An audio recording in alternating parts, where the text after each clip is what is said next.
Okay, welcome. This is Bob Grace of Sustainable Energy Advantage. Welcome to the New England Wind Energy Education Project's webinar number 2. We have a lot of folks on the call today, which we're very excited about. I know we have a topic that many are interested in, so we're going to plunge right in here. I want to start by giving a quick overview of the New England Wind Energy Education Project, or NEWEP, its objectives, the project description, and funding.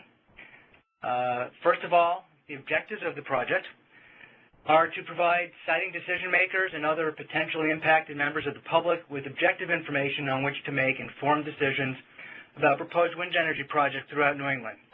We do this by collecting and disseminating accurate, objective, up-to-date information on critical wind energy issues impacting market acceptance for the hundreds of land-based and offshore wind projects being developed in the region.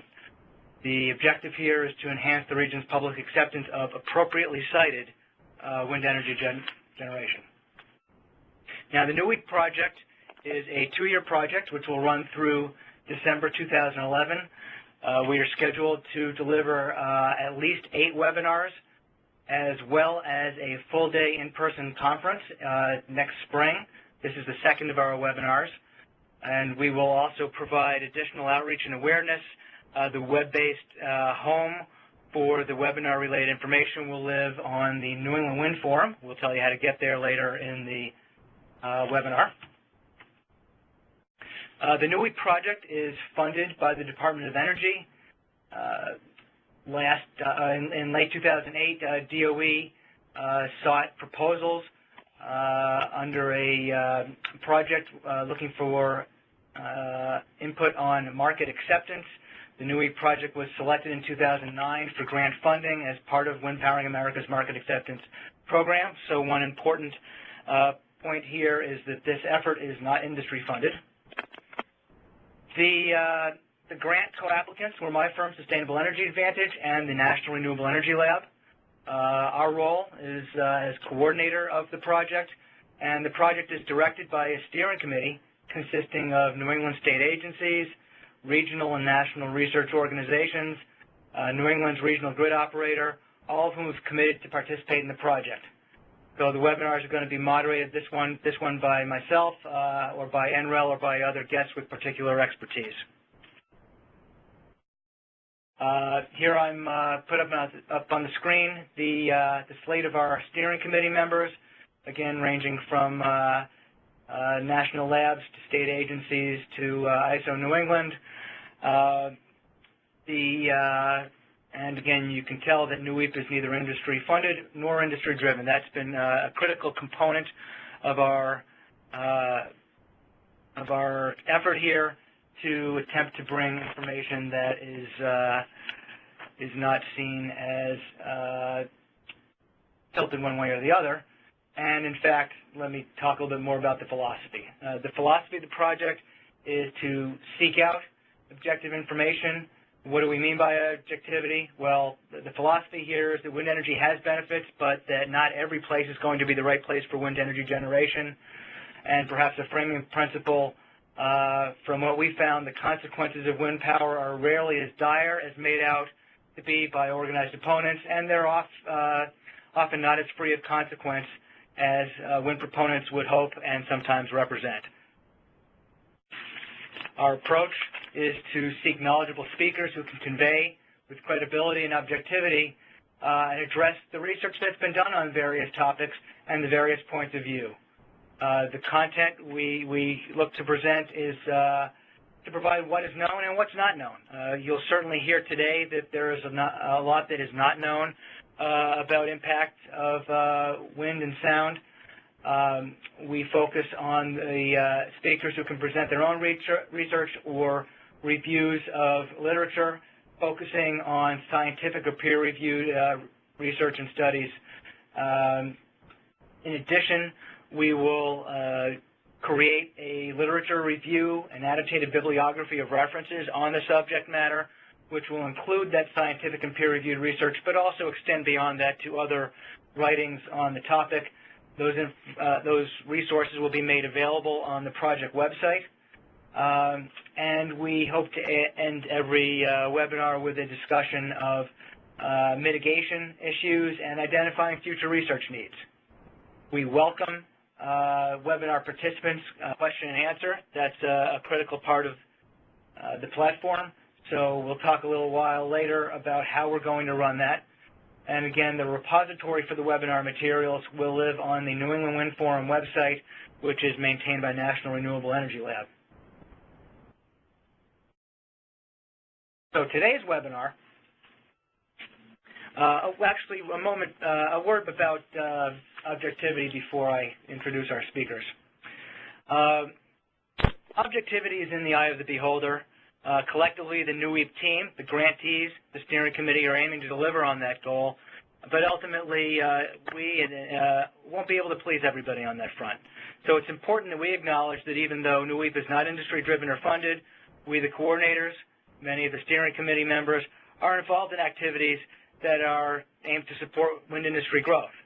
We're hopeful that we can diffuse those concerns that if we're moderating this, if we're coordinating this, we're not objective, and therefore, by association, this whole webinar series isn't objective.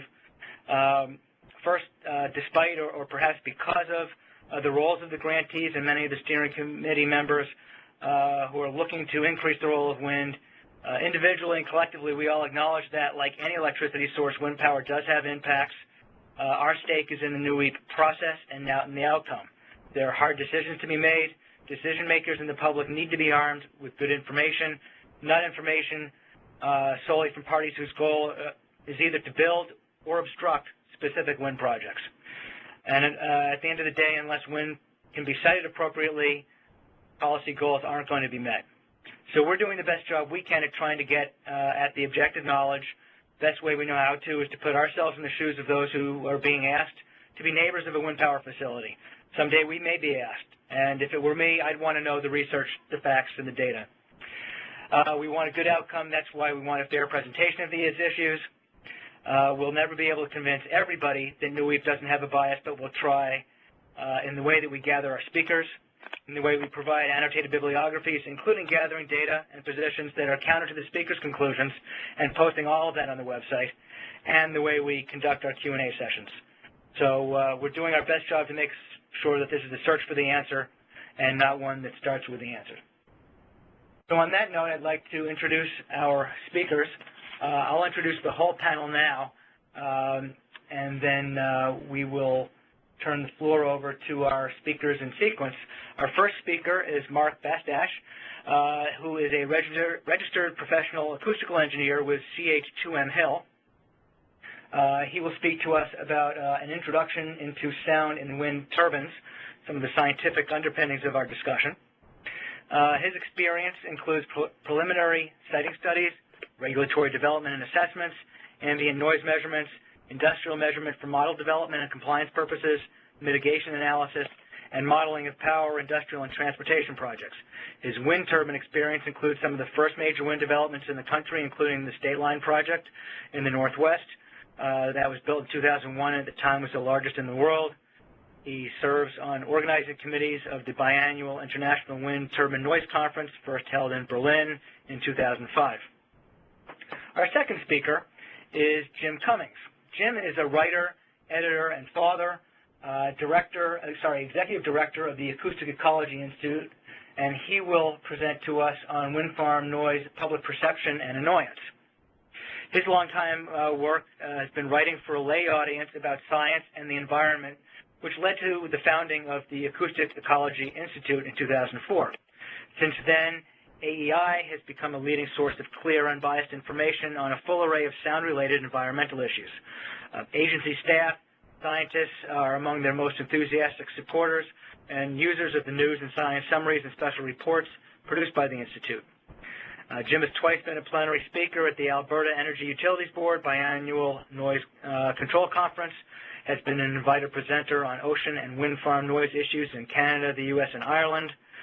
He is the author of many freelance magazine articles, including Listen Up, Opening Our Ears to Acoustic Ecology, and several others, and is the executive producer of 11 Earth Ear Environmental Sound art CDs. He received a BA from Wesleyan University and an MA from John F. Kennedy University. Our third speaker, Ken Kaliski, will be speaking to us about wind turbine noise regulation. Ken is a managing director at Resource Systems Group, a consulting firm located in White River Junction, Vermont. He is a licensed professional engineer, is board certified, and serves as vice president for board certification at the Institute of Noise Control Engineering. Mr. Kaliski has been involved in wind turbine acoustics since 1994 and conducted the noise impact study for the first large wind project in New England at Searsburg, Vermont. Since then, he's worked on many projects involving wind turbines in New England and throughout the U.S. He's written several articles and papers on wind turbine noise and presented at such forums as Wind Power 2008, the National Wind Coordinating Collaborative, the Acoustical Society of America, and the Institute of Noise Control Engineering. So at this point, I will turn you over to our first speaker. When we are done with the three, we will return and open up the lines and start a Q&A session. At that point, I will give some instructions to participants for asking questions. I would suggest, however, if the controller could give me the ability to flip to one more slide, please.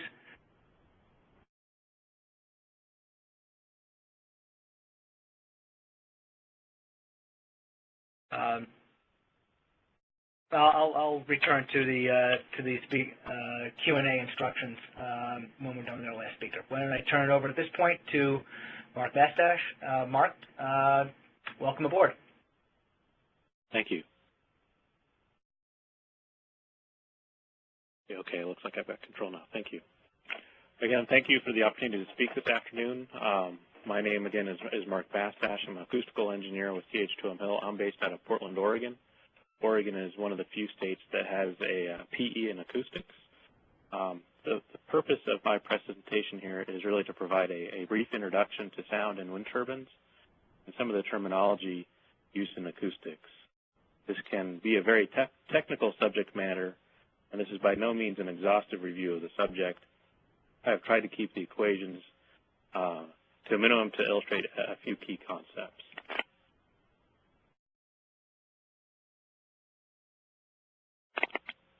First, I'll start with a discussion of what is sound. Sound is a rapid pressure fluctuation above and below the static atmospheric pressure, and the sound level is measured in decibels. Typical sound levels that we are likely familiar with include freeway traffic, which relatively close to the freeway may exceed 70 decibels. Interior levels are typically on the order of 30 to 40 decibels. The typical audible range of a human ear extends from 20 hertz to 20,000 hertz. Hertz are used to quantify the tonality, the bass or treble of a sound. Those with graphic equalizers on their stereo systems may be familiar with the term. Those who are musically inclined, middle C on a piano is approximately 260 hertz, while lowest C is approximately 33 hertz. Infrasound is considered to be sound below 20 hertz, and low frequency sound can overlap the infrasound range a bit, considered to be between 10 hertz to 2,000 hertz. The threshold of hearing is generally higher for lower frequency, but all frequencies are audible if the level is high enough.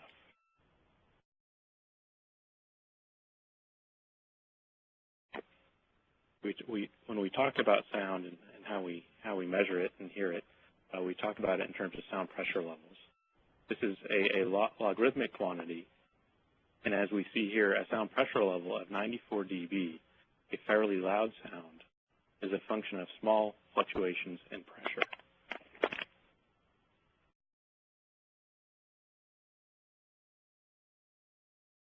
This is a common chart that shows sound pressure levels for various sources, their decibel level, and their relative energy.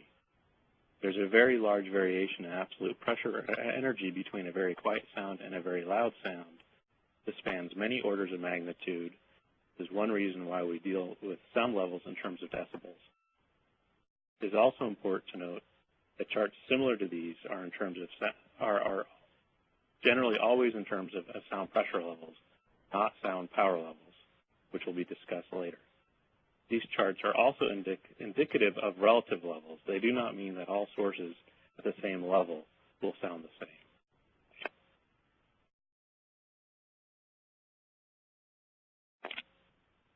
The math in acoustics is not normal math, based on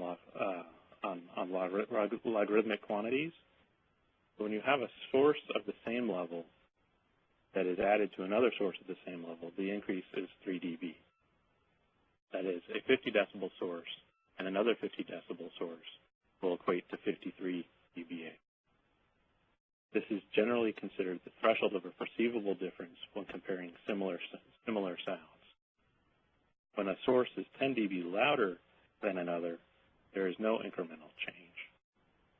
The main point here is that 50 plus 50 does not equal 100 when we are talking about sound levels in acoustics.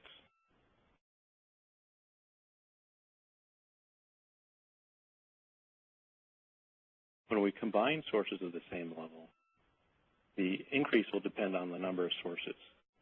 If we have 2 sources, the sound level, as we just discussed, will be 3 dB greater. If there are 10 sources, the combined level will be 10 dB greater, so on, as shown here. This simplification holds true when we're talking about sources that result in the same level at the point of reception. If you've got various sources that contribute various levels, you have to use the logarithmic sum, which was shown on the previous slide.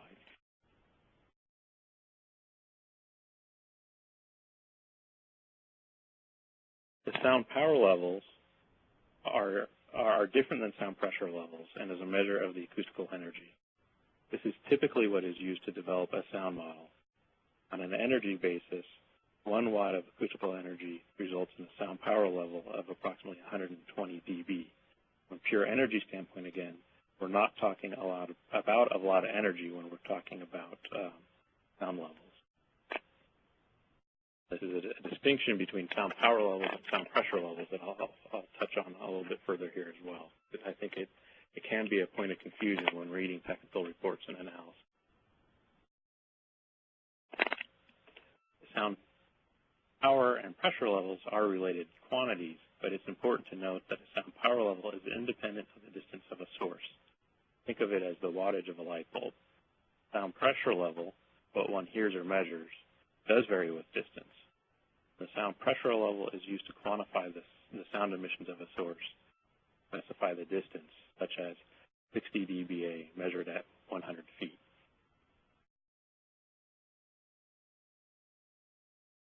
Again, although sound power and pressure levels are interrelated quantities, they cannot be directly compared.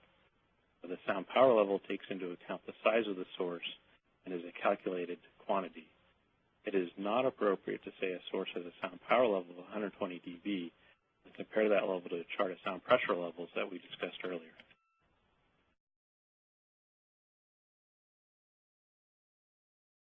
This is a chart based on pure tone equal loudness. Anyone who's had a hearing test recently may be familiar with what a pure tone is. The dashed line here represents the typical hearing threshold for a normal ear. We do not hear all sounds equally. Our hearing is much more sensitive to high-pitched sounds. A low-frequency sound has to be at a higher sound pressure level to be audible. And as we see here, as the frequency lowers, the audible range is compressed, leading to a more rapid rise in loudness as the sound pressure level changes to lower frequencies.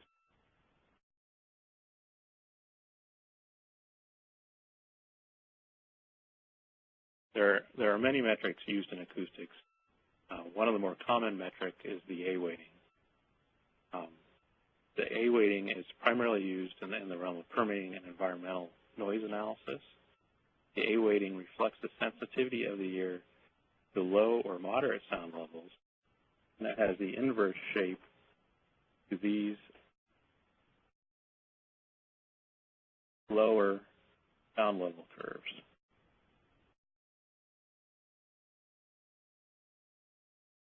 The C weighting was originally intended to measure louder sounds and has a flatter response similar to the higher loudness curves. be these levels. Both weightings are now used independent of level, and the C weighting may be used as an indicator of high levels of low frequency noise, but it is important to look beyond the C weighting at the actual frequency spectra.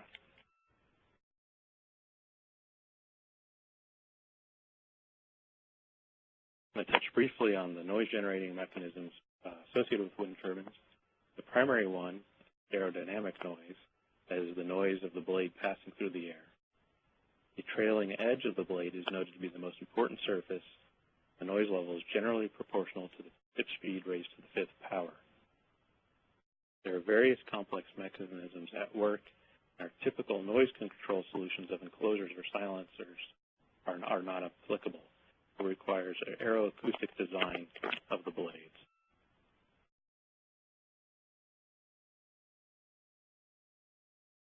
There are several mechanical sources of noise associated with wind turbines. These include the gearbox, the generators, yaw drives, that is the motors that rotate the turbines into the wind, as well as cooling fans.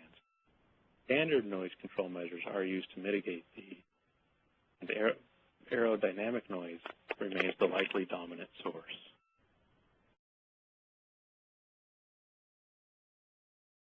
There have been several very detailed evaluations of noise emissions from turbines. This is an acoustic picture showing that the majority of noise associated with this testing is from the trailing edge of the blade, not necessarily the blade tip.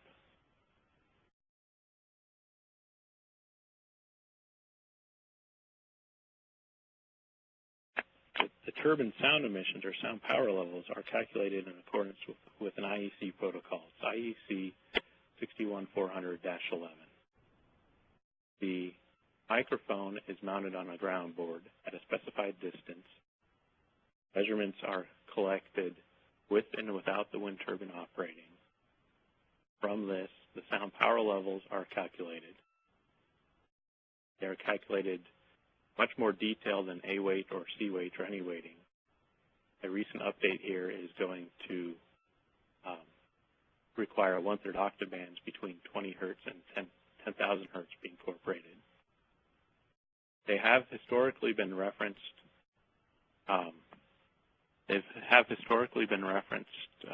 To a 10-meter height.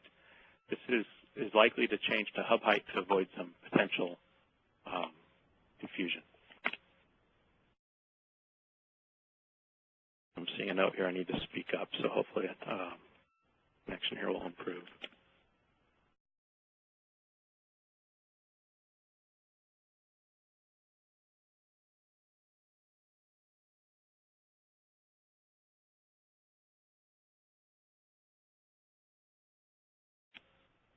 Okay, so as this is a measurement technique used to determine the sound power level, leaving the microphones on the ground for long periods of time makes them susceptible to damage, and long-term background monitoring or operational measurements are typically collected in a different manner. Again, this is the IEC method is a method used to calculate the acoustic sound power level.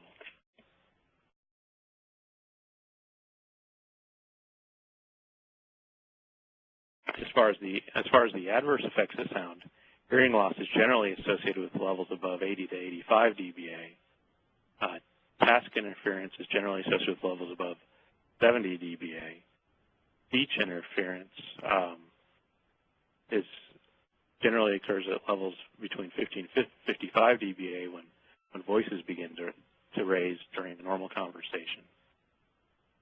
The guidance for sleep to turbines varies and is often based on transportation sources, which may be characterized by loud intermittent events such as overflights, train, or vehicle pass-bys.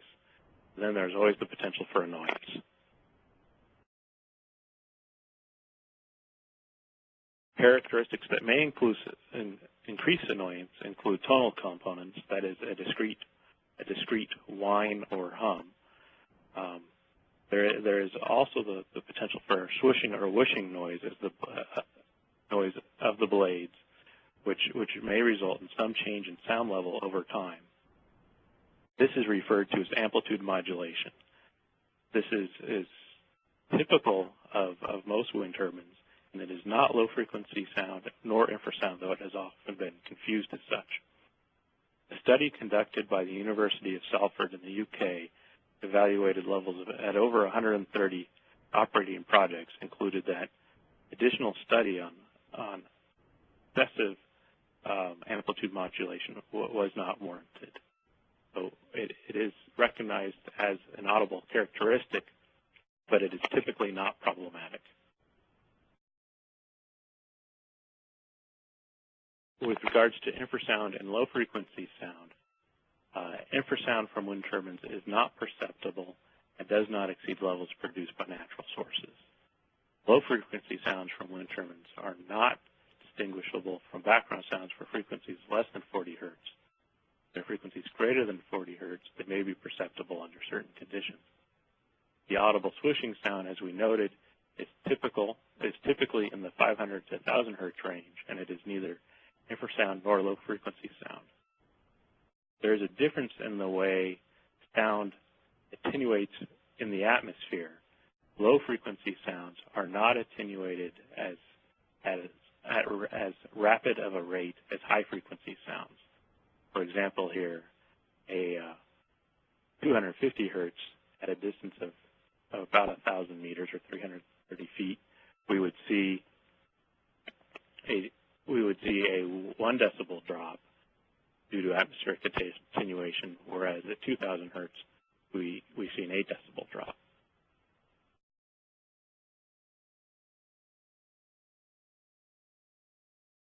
With regards to wind shear and potential wind shear and the potential for masking, increases in wind speed do typically yield increases in background sound levels. At the same time, sound emissions generally from wind turbines also increase with increasing wind speed. Wind shear is a measure of how wind speed increases with height, and the ratio between the wind speed at ground level or between two elevations will vary based on a number of factors. When potential for wind shear is not evaluated, turbines may reach their maximum sound power level under low ground level wind speeds.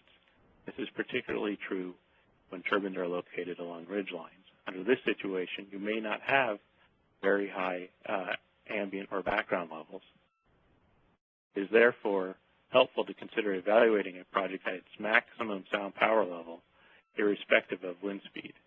And it's also important to avoid implying that the project will be silent or completely masked by the sound of the wind.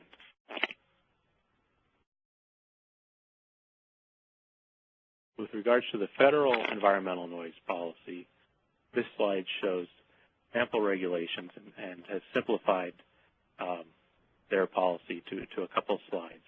Generally, we see that they're regulated in terms of either LEQ, which is the hourly average, generally an hourly average level, or DNL, or LDN, which is the day-night average, is a 24-hour average that includes a 10 decibel penalty for the nighttime hours. For example, the Federal Energy Regulatory Commission, or FERC, has established a 55 LDN threshold. For a continuous source that operates at the same level 24 hours a day, that would equate to a 49 dBA LEQ. Alternatively, it would equate to a source that equated to 55 dBA during the day and 45 dBA at night. The U.S. Department of Transportation, Federal Rail, and Transit Authorities are really the only federal agency that have established firm incremental guidelines. They are shown on this slide. Again, it's an LDN-based threshold, and they show varying thresholds based on existing noise exposure, whereby the allowed increase decreases with increasing existing exposure.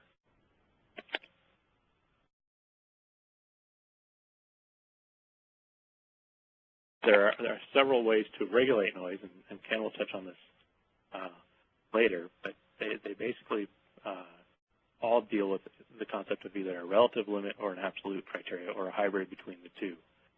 If we're dealing with a relative limit, we need to define increase over what. There are many metrics that can be used in acoustics. There's the average level, there's the median level, there's the level exceeded 90% of the time.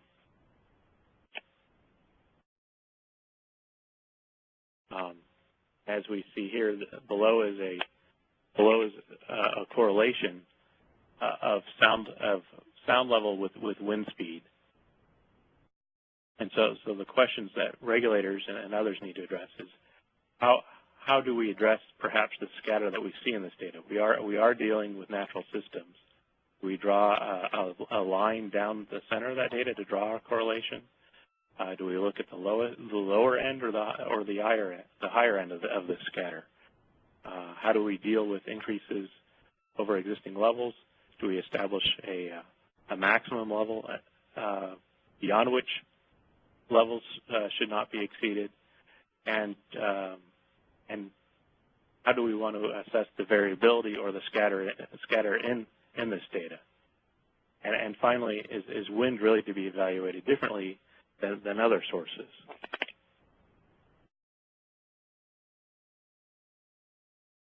Lastly, I think it's been noted by many that non-acoustic factors may be important as acoustic factors in the planning and execution of a successful wind farm.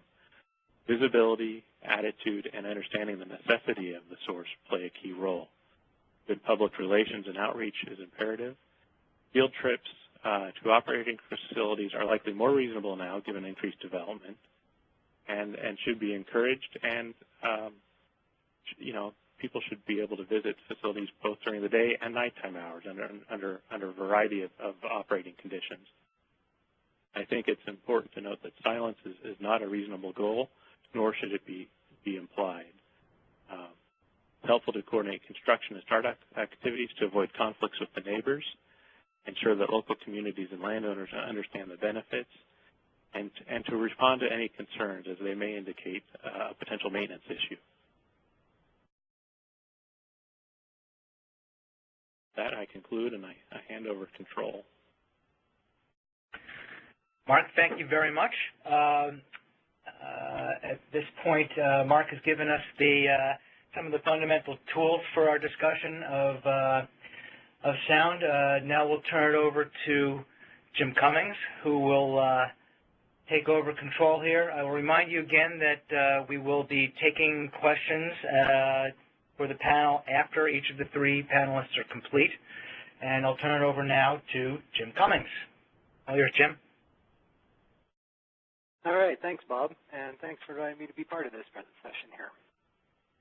What I'm going to address today is that in addition to the sound models and the other quantitative research taking place, we also have access to a body of information coming from people that live near wind farms, what we might call quality of life issues or qualitative data.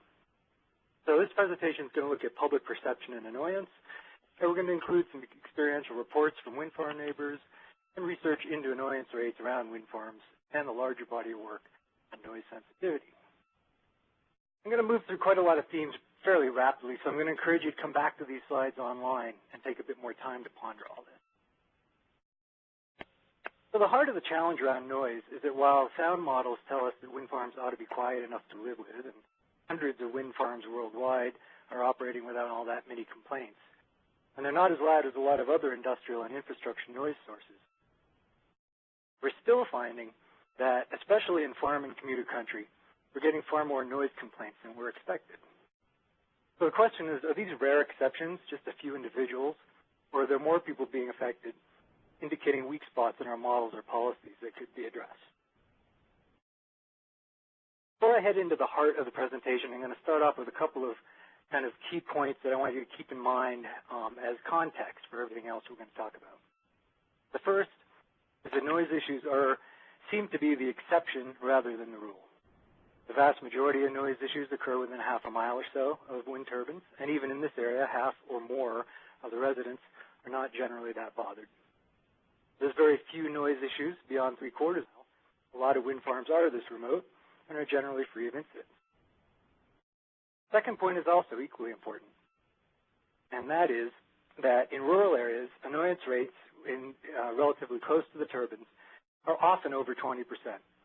Especially in especially quiet rural areas, the noise issues often become more than rare exceptions within the half mile or 3/4 of a mile, and fairly often can affect a third to a half of this particular nearby population, especially when the noise is above 40 decibels. So here's the three main questions that I'm going to address here in the next 20 minutes. What are some of these experiential reports that we tend to hear repeatedly from people living near wind farms? How common are these negative experiences? And then at the end, I'm going to try to make a little bit of sense of the fact that in a given community, you have people responding very differently to similar sound levels. So anyone that's been following this issue for any period of time, this list of the types of experiences that people living near turbines are having will be familiar. I'm not going to read this slide or the next few slides.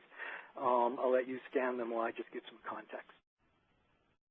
I'm going to focus in a little more detail on two of these that have not gotten quite as much coverage in the press, though they're very common to talk to people who live around wind farms. The first is that the noise can seem to be very loud or intrusive, even when it's at a objectively fairly moderate decibel level. This may largely be because of the exceedingly quiet background sound levels in a lot of rural areas, which can be as low as 25 or even 20 decibels, especially at night, so that a 40 or 45 decibel sound stands out quite.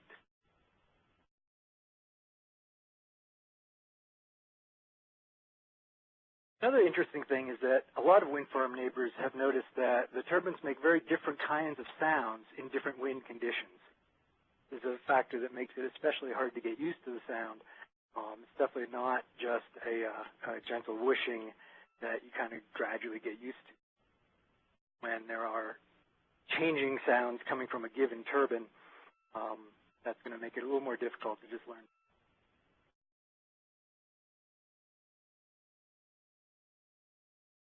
Now, at the same time, we do want to note that the qualitative response for a lot of wind farm neighbors is that the sound is really no big deal, even when they can clearly hear it.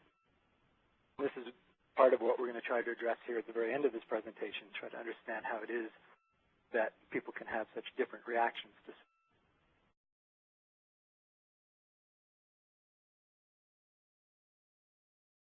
So how common are these negative reactions? From the industry side, you get the impression that it's very few individuals, often people who just don't like the wind farm. And from community advocates, you can get the implication that almost anyone that hears a wind farm will be driven crazy by it. And, of course, not surprisingly, it seems like the reality is somewhere between these two extremes. There have been these two recent issues that I'm sure you've heard about around New England in Vinyl Haven and Falmouth. In both cases, we're finding that about a third of the nearby families are struggling with the noise. Vinyl Haven, 5 out of 15 year-round residents have formally complained about the noise impact on their quality of life. Several more have been dealing with their moderate annoyance and trying to get used to it. In Falmouth, there's been 12 formal complaints, which is a relatively high number of formal complaints. Well known that only a small proportion of those who are struggling with an issue will actually file a formal complaint. Seems like more informal reports, again, look like about a third of the people within a mile or so are having some struggles with it. But the best and clearest overall picture of the prevalence of noise problems around wind farms comes from a series of large surveys in Scandinavia that happened over the last decade. Here in green, you see the three main studies.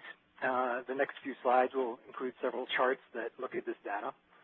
There's been an ongoing series of papers from this research team looking at the data from different perspectives. And tracking these researches is a good way to stay current on what's being found from this, so far, only ongoing research project looking at noise. This chart gives the best overall view. It shows all three studies, and the blue or purple bars, the tallest ones, are a study that took place in a rural area. The red or maroon bars, the lowest ones, the study that took place in an area that was 75% suburban. And the yellow, or in-between bars, took place in an area that was about 70% rural. So we see this clear pattern. The annoyance is quite a bit higher in rural settings than in more built-up areas. About 40 decibels, the people who said they were very or rather annoyed topped a quarter of the rural population. In the totally rural area, as you can see, it topped 40%. And even at 35 or 40 decibels, a level that a lot more people hear because it includes an area much larger around the turbine, the annoyance was 15 to 20% in the rural area. Now this chart takes a different angle at looking at the data. We're seeing all 5 of the 1 to 5 ratings that people gave to their annoyance. The bottom dark purple is people that were very annoyed, and the light blue or light purple at the top is people who didn't even hear the turbine. So what we find here is that the very annoyed proportion spikes to over 25%. Now I should also mention this was 2 of the studies combined, and just about 50-50 rural and suburban residents. So we're seeing 3 things that caught my eye on this chart. The very annoyed spiking as the sound passes 40 decibels, up to over 25%. The slightly annoyed is the yellow, and this is not tracked as annoyance by the researchers. They focus in on just the 4 and the 5 on the 5-point scale, the dark purple and the light blue. But it's interesting to see that people who are slightly annoyed just about doubles the numbers of those that are marked as more annoyed. But equally interesting is that red or maroon section, the big chunk. These are people who hear the turbines and aren't bothered at all. So overall, what they found is that moderate wind farm noise seems to trigger about twice or a little more annoyance than is caused by other typical noise sources at the same level. So here at 45 decibels, roads and airplanes cause 5 or 10% of the people hearing that to be annoyed, whereas wind farms, it's a little over 20%.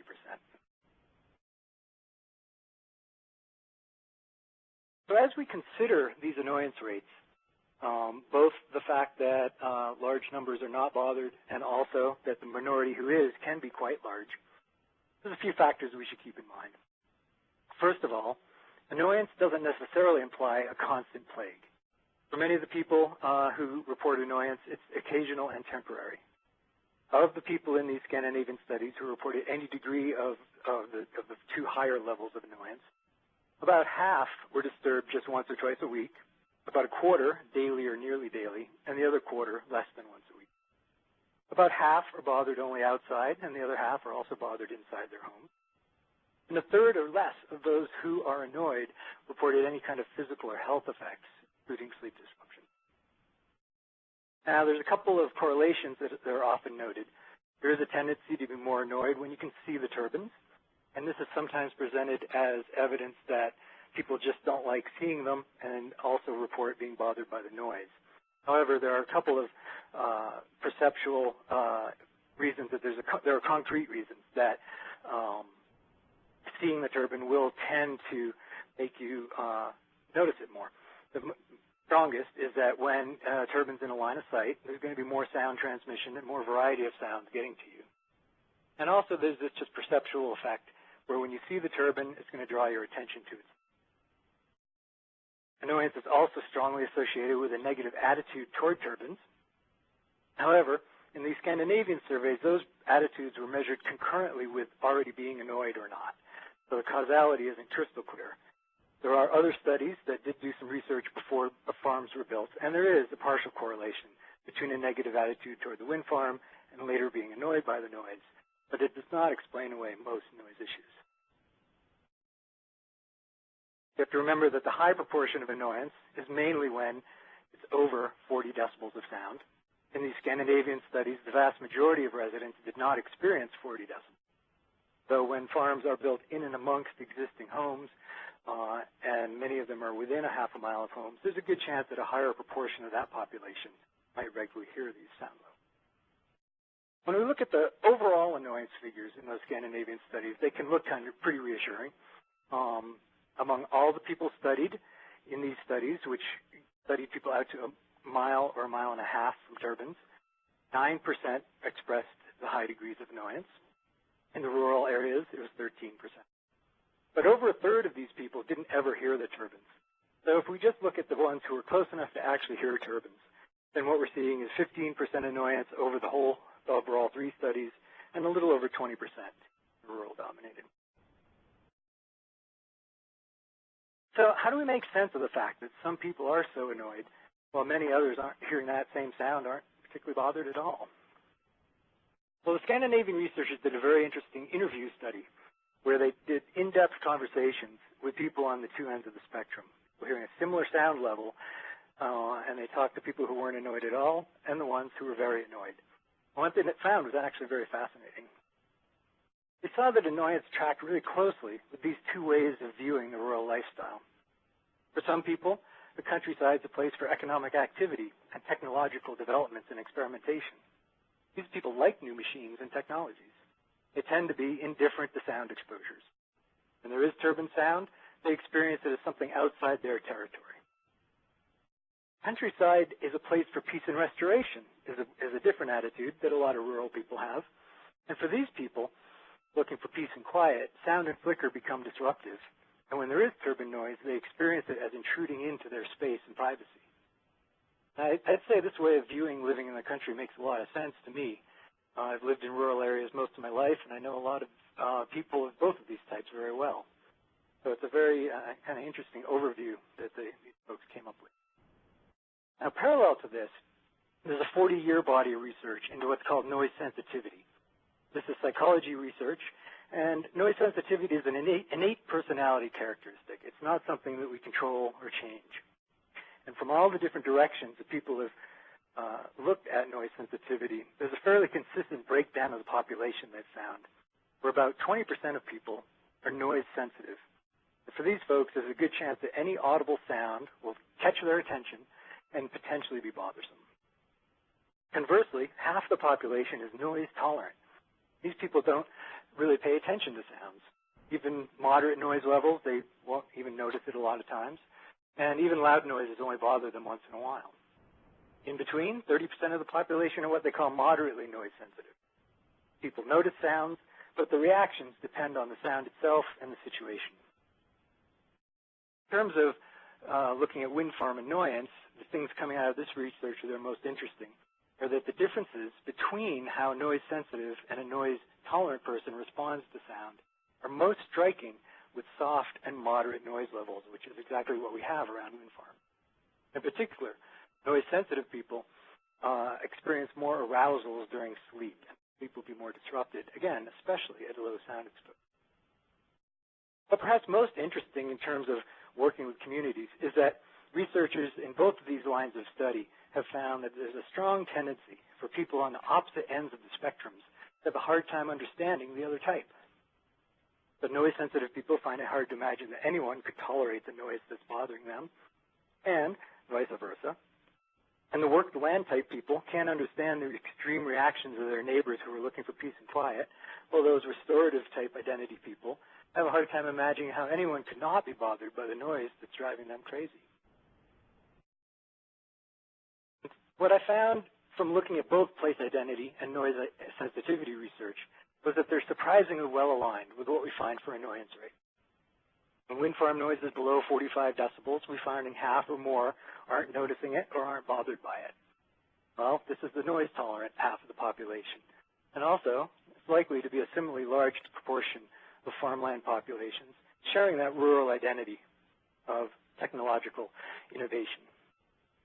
On the other end of the spectrum, as soon as the wind turbines become audible as low as 25 to 35 decibels, you start to see the annoyance rates creeping up toward 20%. Well, this is that noise-sensitive chunk of the population. And the restorative place identity folks who are going to be annoyed by any audible sound coming from technology around their home. But most interesting is the moderate noise levels, 35 to 45 decibels, because that's when the annoyance really begins to rise, to 20 to 45% in rural areas. Well, what we're seeing here looks like those moderately noise-sensitive people beginning to be bothered as the noise becomes more notably audible and intrudes in some of their core activities, or more of those in that restorative peace and quiet rural identity camp, finding their quality of life being impacted as the noise levels increase that much more above the background. So what can we do with this information about the rates and the qualities of annoyance that seems to be happening around wind farms. I'm going to close with just a few suggestions. First, assessing place identity patterns in a community could help customize noise standards for that location. Definitely more negative reaction in areas that have a substantial population looking for peace and quiet. We also have a pressing need for better analysis, like these Scandinavian studies, of annoyance around existing wind farms in a variety of settings. Are there common qualities to wind farms that have lower than average noise complaints or higher than average complaints?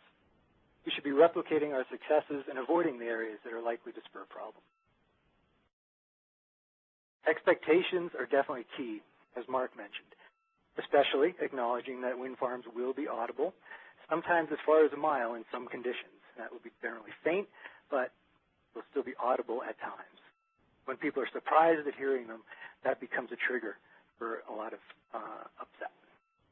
Also, putting noise concerns in perspective, acknowledging some annoyance and some stress may well result from audibility, but that it will be moderate and manageable for most people. Most important is local engagement and respect. Some communities may well want lower noise exposure levels than others.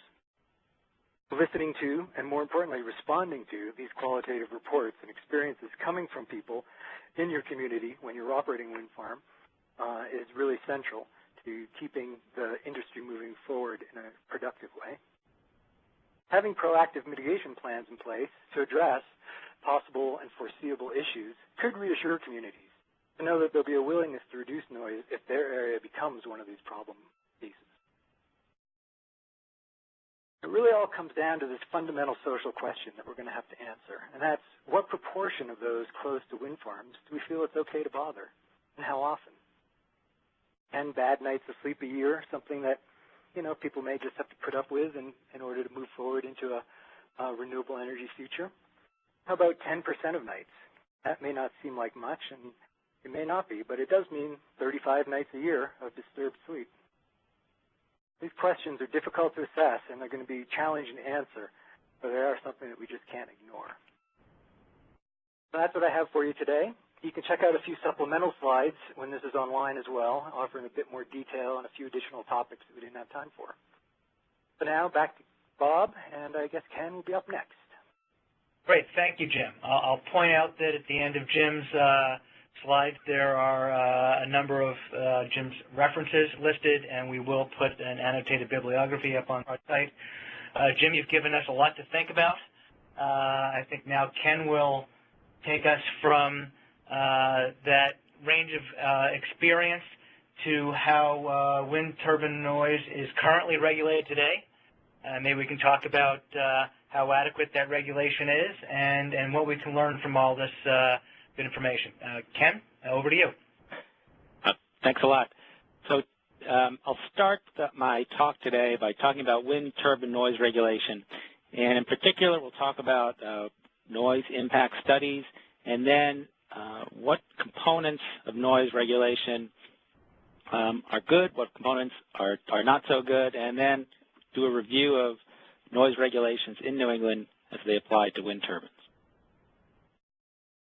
In the first set of slides, I'll talk about the noise impact study process for a wind farm. And it's basically seven parts that we go through. And I'll talk about each of these a little bit more after this slide. But the first part is to identify the preliminary turbine locations for a wind farm and the sound power, sound emissions of the turbine that Mark had talked about. And then, depending on the protocol or the standards that involve, we may monitor background sound levels in representative areas of the project, and then conduct sound propagation modeling to determine what the sound levels are at the various residences and what we call sensitive receivers around the property. We then compare the results to standards or guidelines, and if those standards or guidelines are not met, then refine the turbine locations and then remodel it. If all the standards and guidelines are met, a report is prepared and testimony is given as part of the project. So in the first part, we look at the sound power levels of the turbines, and in this first chart, we have individual turbine brands or turbine models, and the sound output here on the x-axis or the horizontal axis, ranging from about 500 kW to a little over 3 megawatts. And as you can see over the years, as the size of the turbines have increased, the sound power has increased to some extent, although within each group, say for the 500 kW turbines, there's quite a range of sound powers. The same thing in the range of 2 megawatt turbines as well.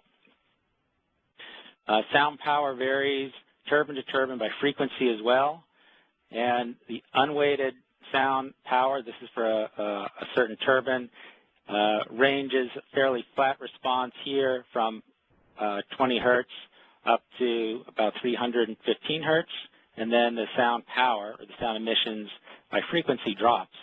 And then in terms of the A-weighted sound power, which is essentially the weighted to the human perception of the sound, most of the sound we perceive, as Mark had mentioned, is roughly between 200 hertz and 800 hertz.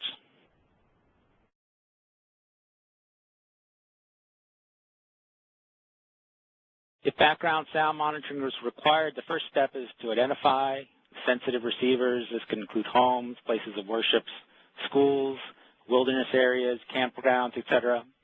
And we'll identify representative areas. We're not going to monitor every one of those, but representative areas represented by how close they are to different roads, which are the primary source of background noise in the area, or to streams, rivers,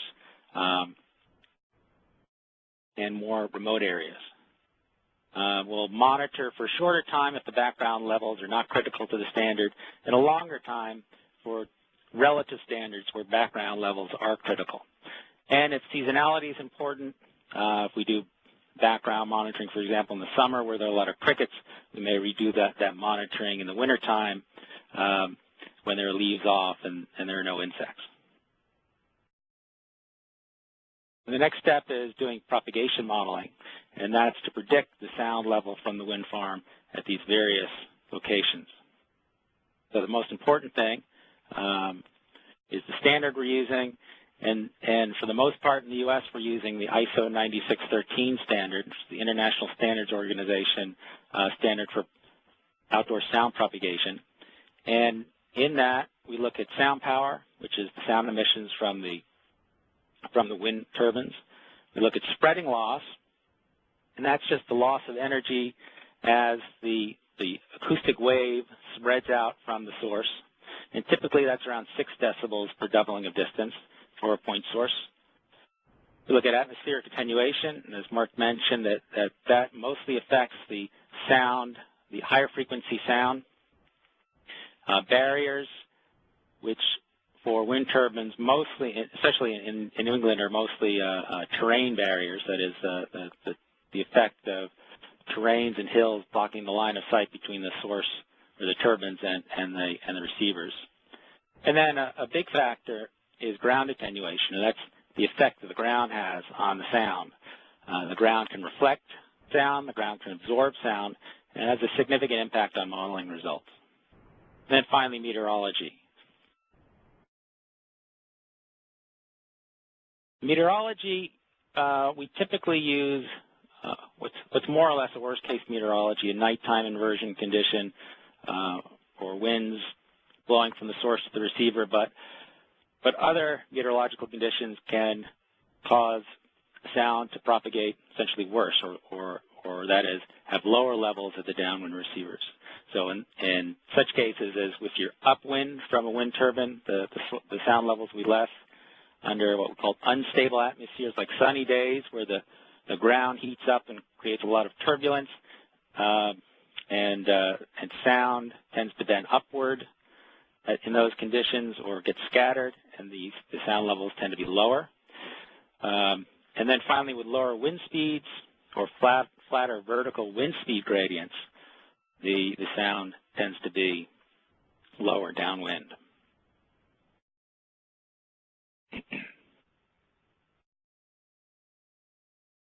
So when we do the modeling, we typically model a maximum sound level from the wind turbines. We look at the maximum sound power from the machine. We look at this nighttime condition where the sound tends to propagate better. But there are other conditions, as I mentioned, that cause lower sound levels. And if you look at sound levels over a time, this is a model where we have model conditions of a year's worth of meteorological data, and we have the sound level down here on the horizontal axis, and the hours per year experienced at a specified level here on the vertical axis. And we see that the maximum here is almost 40 decibels, but most of the time you're spending, most of the time this receiver is spending is not at 40 decibels, the maximum level, but at some lower level, in this case around 34 decibels. And in fact, you're only within about 5 decibels of the maximum about 12% of the year in this case. So it's important to recognize that the model results are not necessarily the results that people will be experiencing all of the time.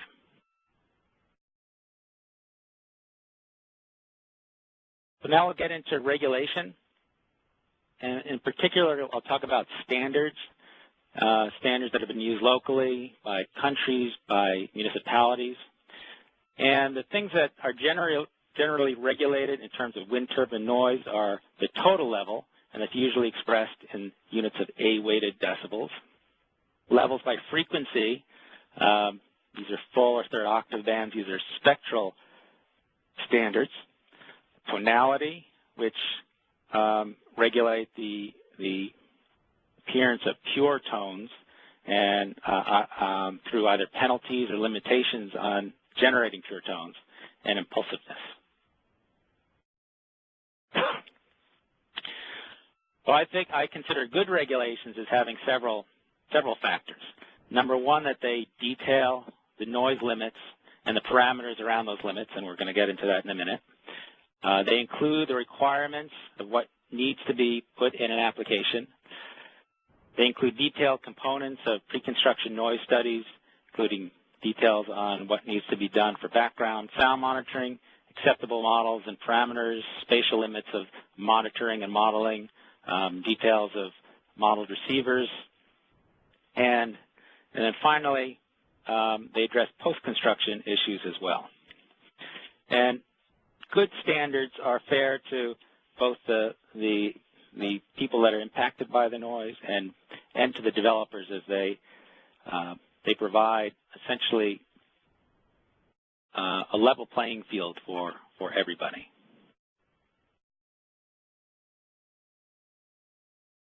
So the sound level limits, as mentioned earlier, can be absolute, that is a level that can't be exceeded. They can be relative to the background sound level, so they can't exceed X decibels above background, or they could be a hybrid. They can't exceed the greater of X decibels above background or Y decibels. The relative standards are very difficult to enforce if they're not written well, because sound levels in the background change with wind speeds, and so do sound levels generated from the wind farm. And so it's very difficult to determine exactly what is the background sound level at any point or any place or any time. Nevertheless, they're in common use, and I could talk about a few standards that are essentially well written that have relative standards that define all of these parameters. Low-frequency noise standards are primarily intended to limit noise-induced vibration. And I mentioned an ANSI standard here, American National Standards Institute S12.2, which is a room criteria standard, but it includes low-frequency sound levels in the lower octave bands that will create noise-induced vibrations. So that is, if you have very low-frequency sound, some of you may have experienced this. If a plane goes overhead or a low-flying plane, you might get rattles in the windows or in furniture or in the partitions, and these standards are intended to protect against those types of vibrations. And in some instances, I've heard people complaining about noise-induced vibrations from wind farms, and these types of standards would protect against that.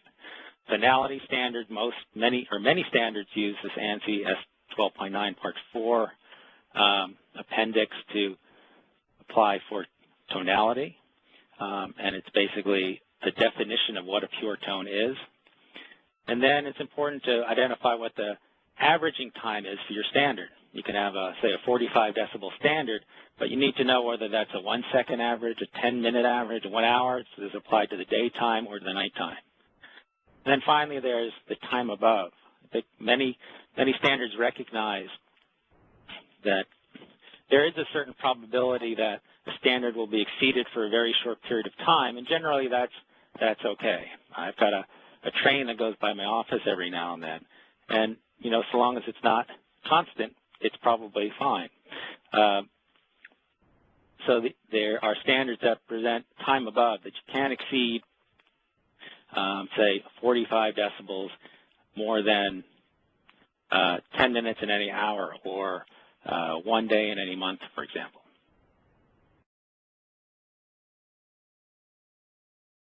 Some additional components of regulations include exemptions and exceptions. Construction noise is probably the major one. There are many exemptions for construction noise or standards that are specific to construction noise that are different from the main standard. There are exceptions for routine maintenance, emergencies such as emergency sirens, and the opportunity for waivers. Good regulations also can include complaint response procedures, post-construction monitoring requirements, and guidelines on who is required to be offered to participate in the project. When I talk about participation, there are landowners that participate. They receive a fee from the wind developer yearly in order to be a project participant.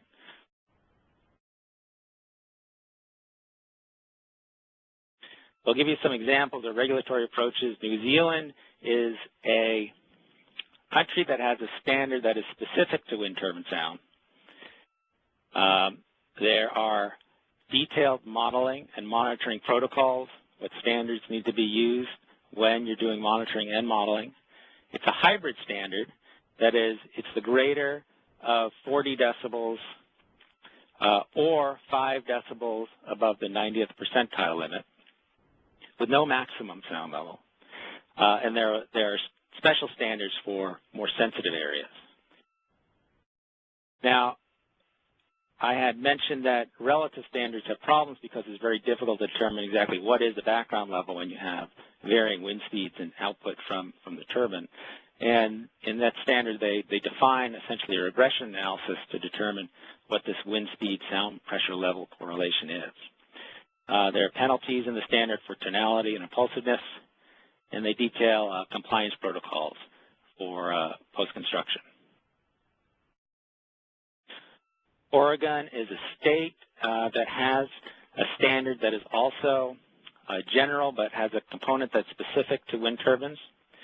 The existing regulation was modified to address wind turbines, and the existing regulations consisted of essentially a hybrid standard. It was a greater of 36 decibels or 10 decibels above the L50 or L10, which is the 10th percentile or the median sound level. And it included a maximum sound level so that even at project participants, a certain maximum couldn't be exceeded. And the existing regulations included tonal penalties and optional standards for octabands, especially including low frequencies, which is a concern with wind turbines. And the wind turbine portion of the standard established rules on participation and identified options for evaluating existing sound levels. And if you have questions on the Oregon standard, I believe Mark Bastasch had written parts of it or had a contribution in that, so you can ask him in the question and answer period. Now I'll go through the New England state regulations on noise, and these may not be specific to wind turbines. They may be general laws and regulations, but it's important to note what they are and how they may apply to wind turbines. Maine site law is a regional planning law. It's not specific to wind turbines, but the laws are applied to wind turbines. It is an absolute limit with a lower quiet area limit of 45 decibels. The measurement procedures are specified. There are penalties for tonality and what's called short duration repetitive sound, which has been interpreted in the case of the wind turbines to apply to what we call amplitude modulation or the swishing sound. It includes submission requirements for the applications. It includes exemptions, variances, and in some cases you can get waivers of the standard. Connecticut also has statewide noise regulations, but it's not specific to wind turbines as well. This is an absolute standard, and the nighttime standard is 51 decibels for noise generated from an industrial use to a residential use at night. And it includes penalties for impulsive noise, tonal noise, and it also disallows excessive infrasound and ultrasound, which is defined above 100 decibels. That's the 100 decibels of infrasound or ultrasound. It details measurement procedures. It has exclusions and exemptions, variances, and violation and enforcement provisions. Massachusetts has no regulation that specifically applies to wind turbines. The precedents that for wind farms are varied. The Massachusetts Department of Air Quality Control has a policy. It's a very brief policy, and it essentially limits sound to no more than 10 decibels above ambient, which is essentially the background sound level, the L90 or the 90th percent level. And it's applied to both the property line and the home. There are no pure tones allowed, and there's a different definition of what pure tones are compared to the ANSI standard, but there's really no consistent approach at this point on whether and how it's applied to wind turbines.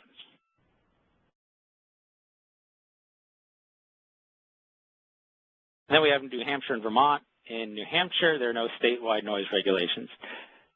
The Site Evaluation Committee at the state level has a precedent, for example, for Leominster, an absolute limit of 45 decibels with post-construction monitoring required to confirm that the standard is met. In Vermont, again, there are no statewide noise regulations. The Public Service Board issues certificates of public good through the Section 248 law.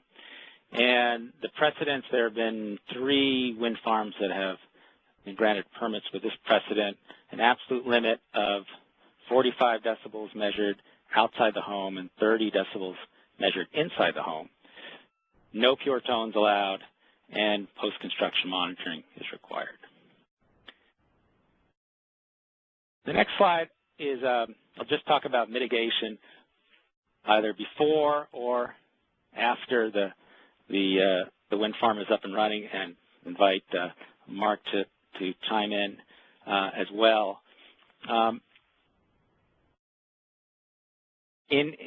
Especially before a project, it's important if you're looking at resiting project turbines if noise standards aren't met. You can increase setbacks, reduce turbulence by increasing the distance between wind turbines, or identify quieter turbines or components.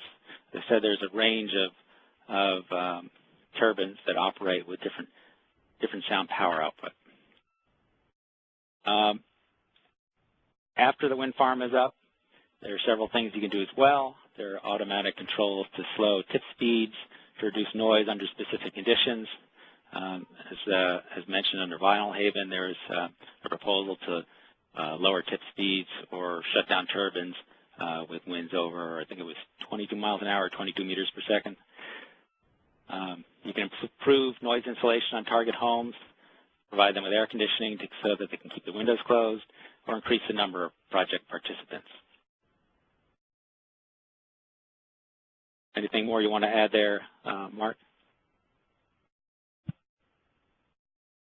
No, I think that's great. I think if you don't touch on it, we just might want to just introduce the concept of there have been some stall-regulated machines versus pitch-regulated machines, but I don't recall if you get to that later. Oh, no, this is it. Okay. So with a stall-regulated machine, as wind speed continues to increase, the sound level may jump up, and that's when limiting the turbine operations under high wind speeds can be of great benefit with regards to reduced noise emissions. With regards to other machines, it does come down to controlling the rotational speed, and there are some significant energy penalties associated with that.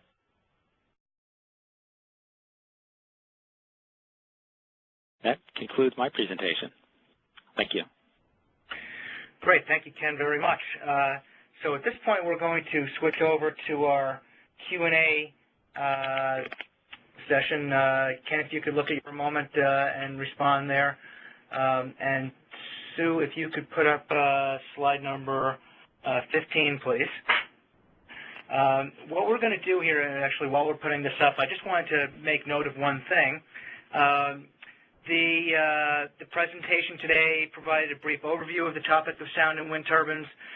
There's a lot here, as you can tell, so more time would need to be allowed for a very in-depth review.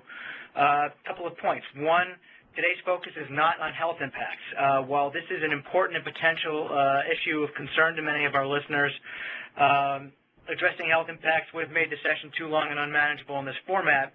Instead, we're pleased to announce that we will be having a follow-up session 2 evenings from now, a third webinar in the evening on Thursday.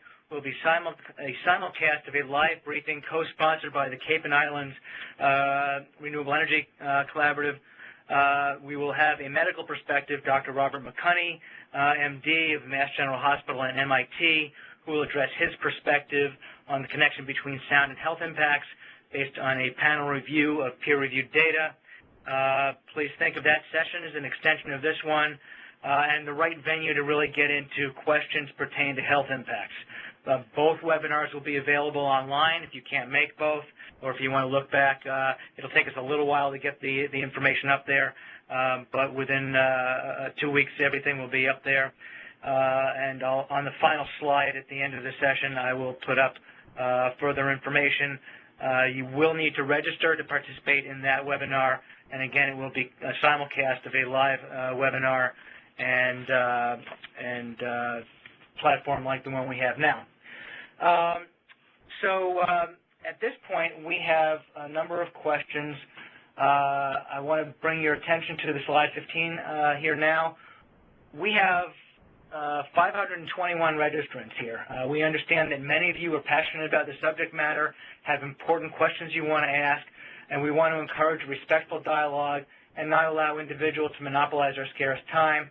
So what we're doing, your webinar window has a Q&A chat box. We encourage you to enter your questions there. Please identify yourself at the beginning of your question, your name, your organization, or if you're a member of the public, just put public, what state you're in. That's of some help here. And if your question is directed to one specific panelist, please say so. Otherwise, we'll assume it's to all. Please, one question each. We have a lot of folks here. We want to be able to get in a variety. I will read the questions posed in the order that they're asked until we run out of questions or time, whichever comes first. Some of our panelists are going to be able to stay on longer than others. I think we lose Mark first, and then Ken, and then Jim. But we do have some time here. I won't screen or prioritize the questions, but I might skip questions that we feel have already been addressed. So I'm going to go quickly to a couple of questions that the panelists had posed for each other, and then to some of the questions posed by our audience. The first question is, how is wind turbine sound similar to or different than other sound sources? What might explain the higher annoyance levels? And maybe a different way of laying that out, responding to one of Jim's points, is if decibel for decibel, people appear to be more annoyed by wind other than other sources of sound. Why is that? Is there something special about wind sound, or is it a function of some of the other perception issues? I guess I'll ask Jim to start with that, and then anybody else who wants to chime in. Well, probably the most striking difference in at least some of the types of noises that people are reporting on wind turbines, including the amplitude modulation, is that the wind turbine noise is what they call impulsive sound. So the change in the total decibels shifts over the course of a half a second or less, and with amplitude modulation, often in the 5 or to 10 decibel range, very often around 5. So, the other roads and especially more distant airport noise is more steady state sound on that second-to-second basis, whereas wind turbines tend to vary a lot over a short time frame. That's one big difference. Great. Ken or Mark, anything to add to that? Well, I also think that, as we've kind of all touched on, there's the level of expectations, and I think it's helpful for folks to have realistic expectations and to understand that these are not silent, and nor is silence really required of many sources or in many areas. So, taking the opportunities to go visit and see and hear something for themselves, I think it is quite helpful, and it will help people understand what we're talking about when we're talking about numbers and levels and charts and graphs. Just following up on that, two items. One is that wind turbines are fairly new to the U.S. Most people don't have experience with them, and as you compare road and traffic impacts, people have lived around roads and airports for a long time, and for the most part, people who move into places with airports or near roads aren't, by definition, really sensitive to that type of noise. But wind turbines are new, so a wind farm might go in an area where people aren't familiar with that type of noise and had no expectation that would be there, and so maybe may have a higher annoyance level. Over time, that annoyance level may shift as the demographics around the wind farm shift. And the other thing is that wind farms are on at night, and as compared to traffic noise, which tends to lower at night, and at nighttime, the background sound level is lower, and so wind farms might be more noticeable than other sources at nighttime. Great. The next question was, are there notable differences in sound characteristics between the largest, say, 2.5 megawatt turbines and smaller turbines, say, in the 100 to 500 kW range? If anybody would like to chime in on that? I don't have direct experience with more of the smaller individual type turbines there, but they generally rotate at a higher RPM. So their noise level can be as high as some of the larger utility scale turbines as well. I do know that NREL is involved in establishing standards for smaller wind turbines, and they've developed a classification and ranking testing procedure similar to the IEC standard.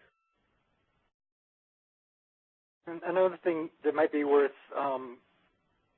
considering when we're looking at wind turbines growing, there's a lot of people studying the sources of amplitude modulation, and there's still a lot of different ideas about where that pulsating nature of the sound is coming from. One of the possibilities is that it has to do with the wind shear over the diameter of the blade swept area. So having a lower wind speed at the bottom of the blades than at the top, higher wind speed at the top. And so in that sense, as wind turbines get bigger, they'll have more amplitude modulation. I suspect most of the smaller, kind of backyard turbines aren't really dealing with the amplitude modulation issue. But as we go forward with larger turbines, it may become something that is more predominant if this line of research, pans out. Great. So the next question was posed by David didn't indicate where he's from, and this is a question for Mark. Why is snoring more annoying than wind blowing outside or conversation in a nearby room? I think that was reacting to one of your earlier slides. I'm not quite sure how to answer that. It probably has to do with context and expectations. And then again, I think we do see that some people probably habituate to their partner's snoring as well. Okay. Thank you. The next was posed by Glenn, who is a wind developer based in Massachusetts. He asked, regarding people who get annoyed or otherwise disturbed from wind turbines, have there been any studies about whether or under what conditions such annoyances may get lessened as time marches on post-construction? Maybe to put it another way, do people adapt to noise over time? And maybe is there research on that topic?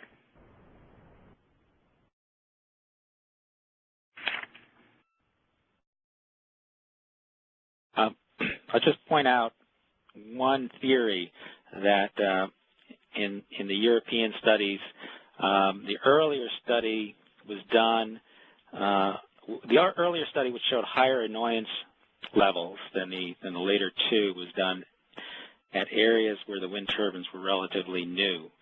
And one of the reasons why the later studies showed lower annoyance, it was postulated by the author, was that either there was some habituation or some demographic shift where,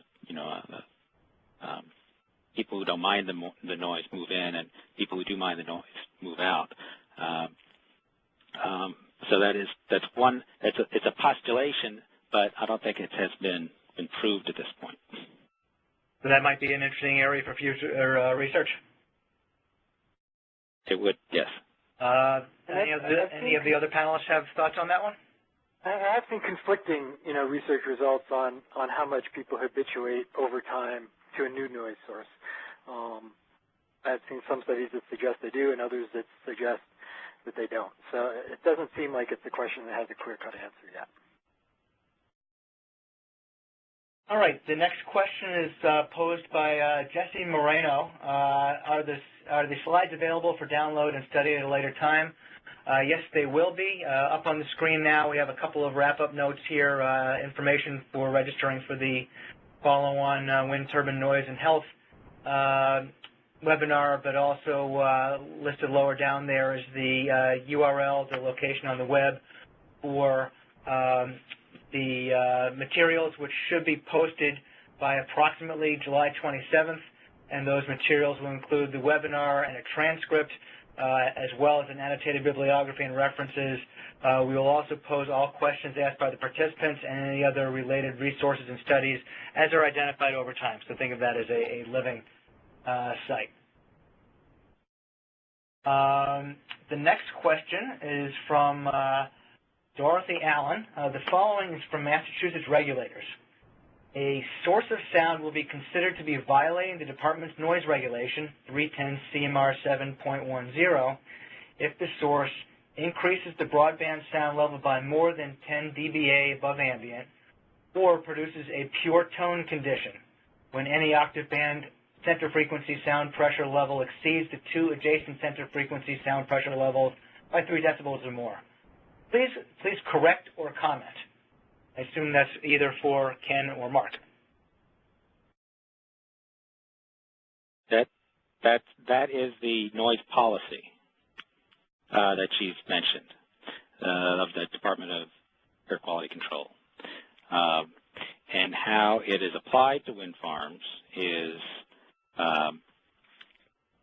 we're not quite sure how to apply it to wind farms and in what circumstances it applies.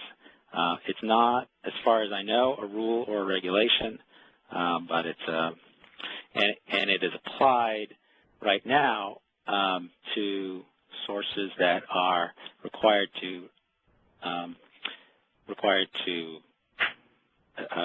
obtain an air quality permit, which wind farms do not have to have. So how it's enforced, I'm not a lawyer, and I don't want to speak to how laws might be enforced and how they may be enforced, but I can tell you in working in Massachusetts that it's difficult to understand how the rule is applied and interpreted. I might just add in terms of a comment that these relative standards, such as this one that addresses sound when it's 10 decibels above the background ambient, it's generally, like it was mentioned, I think in Mark's presentation, somewhere around 3 decibels to 5 decibels increase is where you begin to actually perceive that it's louder. And around 10 decibels is when it's loud enough above the background to begin to be bothersome. So that between 5 decibels and 10, it shifts from being just noticeable to beginning to be bothersome. So how much of a relative standard the community wants to bring in, if they're going the relative direction, would depend on if they want to avoid getting into that bothersome threshold or make the threshold at the point like this one where people will begin to get bothered at the threshold. Well, and I think you also have to look at increase over what there. Exactly, and it depends on the metrics that you're choosing. I don't think there's, you know, the number there can be looked in absence, and you also probably have to look at the resulting level, and again at the as Ken kind of indicated, the perhaps the frequency of time that may occur. Yeah. So that's you know, with natural systems, and you've got significant scatter in the data as we typically see. As I think Ken and I both alluded to, you know, that can leave some ambiguity, which is difficult to handle in a regulatory environment. All right, so we have a backlog of about 25 questions here. Let's see what we can get through. The next question is from Peter McPhee of the Massachusetts Clean Energy Center, and he asks this of Ken and Mark. Could you clarify what causes the swishing sound? Is this a result of the acoustic interaction with the tower, and can this be mitigated? I think there's been several hypotheses that have been discussed here, but I don't know that has been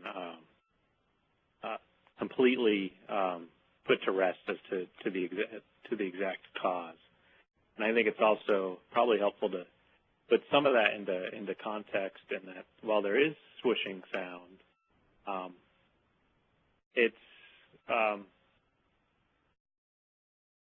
at least based on the studies that were done in the UK, they didn't find that there was significant evidence to continue investigating additional instances of that. That is, that it was found in a few locations, but those locations, the level was not overly significant that they thought that there was a significant issue there. So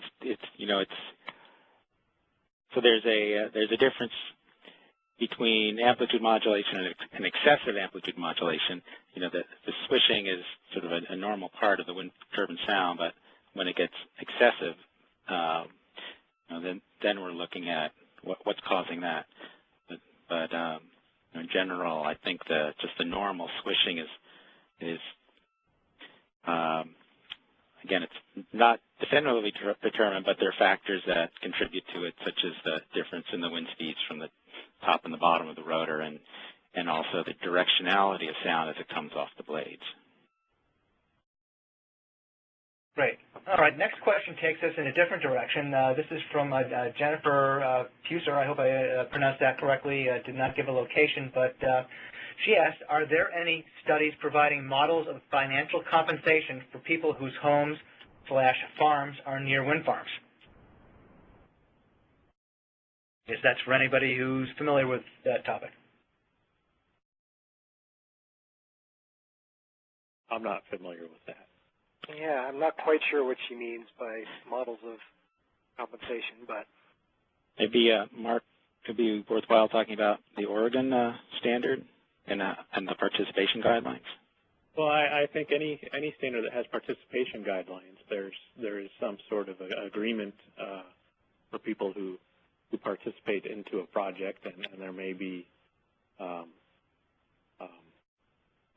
waivers or others that are attained that have some financial aspects to it. But again, I'm not aware of any real model or compensation model that may be that they're looking for. I think it's more of a business transaction. Right, and in that context, they've been, it's varied from project to project. There have been projects that gave some financial compensation to landowners that didn't have a turbine to compensate for various types of intrusion, but those are rare. I've seen standards that require you to offer participation to anybody within a certain setback. And it does seem fairly clear that people who do have some kind of financial compensation are less apt to feel put out and really disrupted by the presence of the turbine. Well, maybe what we can do here, since there are a number of ad hoc experiences, if any of the panelists or anybody else listening for that matter has information on experience with financial compensation for wind turbine neighbors, if you send them along, we'll build a resource page so people can take a look and learn from those. The next question is from Christy Johnson-Hughes at the U.S. Fish and Wildlife Service headquarters. She asks, the human perspective is very important, but has there been any discussion or consideration of sound impacts on wildlife? Good question. There's definitely been a continuing body of research on general sound impacts on wildlife, not a lot of studies specifically on the effect of wind turbine sound on wildlife. The studies that do look at the effects of wildlife around wind farms, it's extremely hard to separate out the visual impact or the disruption and even presence of road impact from the sound part. But there is definitely an ongoing body of research and an annual or biannual conference that takes place in Denver this October, specifically on wind farms and wildlife. In general, it seems like some species tolerate the wind turbines, either noise or presence, very well, and others seem to try to stay at least several hundred yards away. So the range of impact is probably somewhere in that several hundred yards range when it does exist for a particular species or individual. Great. Any other comments on that, or should we go on to the next? I would have to concur. It's probably species dependent, and in general, I tend to refer those types of questions to some of the biologists who are more familiar with that literature. The number I have seen discussed with regards to wildlife has generally been in the 65 dBA range, but again, that's not my area of expertise, and that level would be achieved relatively close to the turbines, and we do see big game, at least in other animals, still grazing and in and among the areas. But again, probably a better question for someone else. I would just also add that the Park Service has done some research just in the last couple of years. It just came out this year that's looking at the effect on communication ranges for animals of relatively moderate background noise. And they're mostly looking at road noise at some distance from roads and looking at even just a 5 decibel to 10 decibel increase in ambient and how much that decreases the animal's communication range, listening area, thinking that animals really need to be able to hear the faintest possible sounds, whether you're a predator or a prey. And so this is a brand new line of research coming out of the Park Service that probably will become a significant new consideration in terms of the effects of moderate increases of background. Thank you.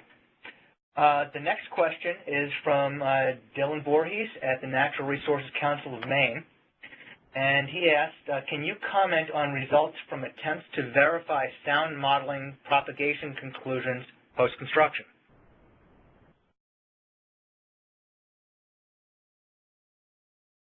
Anyone want to take first stab at that? Ken, you did some good work on that. You want to touch on that? Yeah. This is an ongoing field, and we did some work down in Kansas on this topic, looking at comparing model results and actual monitored results. You can have a slide here, I think I could show, but we'll skip that. And I think there's take home on that is that there are parameters that you can use that will underestimate sound levels, and there are parameters you can use that will overestimate actual sound levels depending on the condition.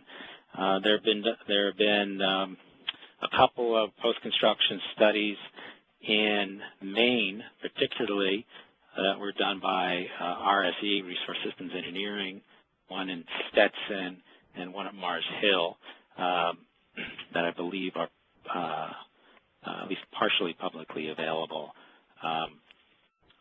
through the state, and I think that confirms essentially, and in those cases they confirmed pre-construction modeling estimates with the post-construction actual sound levels. I would encourage anyone especially interested in this to seek out the wind turbine noise conference that I think Mark mentioned happens every 2 years, and there's always a wealth of new papers on all topics, including ever refining sound modeling techniques. Yeah, thanks for that, Jim. And I didn't include that information in my slides, but that'd be wind turbine noise 2011.org. It's going to be held in Rome in mid-April, if I've got the dates right. All right. At this point, I see that Mark needs to drop off. I think we have Ken for a little while longer and Jim for a little longer than that. We still have a backlog of questions, so I will thank Mark for his time and contribution today. And again, his PowerPoint will be available on the site. Thank you, Mark. Thank you. Next, we will go to Jim Younger of the Trustees of Reservations. Are there good examples, case studies, of sites where acoustic factors were considered from the beginning and no acoustic issues were uncovered after permitting?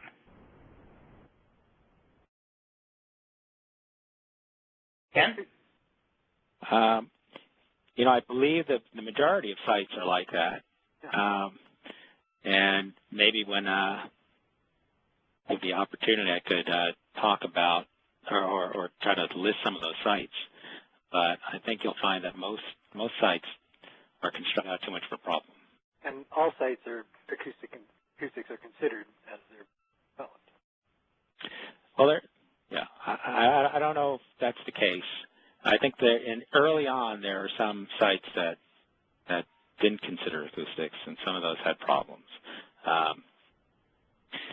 But generally, when you consider acoustics and you do a good job at it, usually you don't have considerable problems. And again, it depends on the standard, of course, and the parameters you use when you're doing your modeling estimates. All right. The next question is from David Hyman, who I believe is with the Sierra Club, who asks, what's wrong with tonal sound, infrasound, and ultrasound? Well, tonal sound is more annoying for whatever reason. When somebody scratches their fingers on a chalkboard, that's more annoying than the same level of sound, that a fan makes. Broadband sound, we call that. So the tonal sounds like backup alarms, the backup alarms are tonal. They're, a single, roughly 1,500 hertz tone in order to be alarming, in order to stand out. And so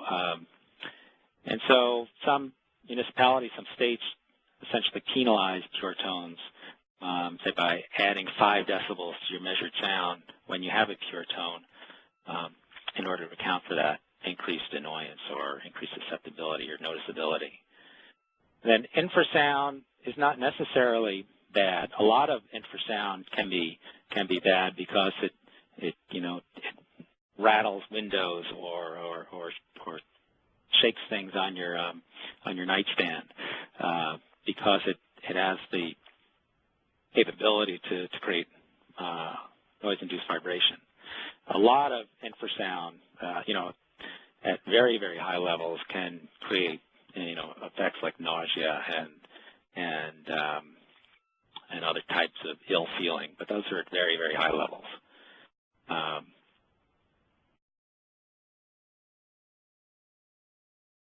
think that answers that question. Okay. The next question is posed by Dan in Massachusetts, and he asks, are any of the presenters aware of any research that has been done or is currently taking place that attempts to measure impacts on fish or sea life populations by the low-frequency sounds generated by offshore turbines?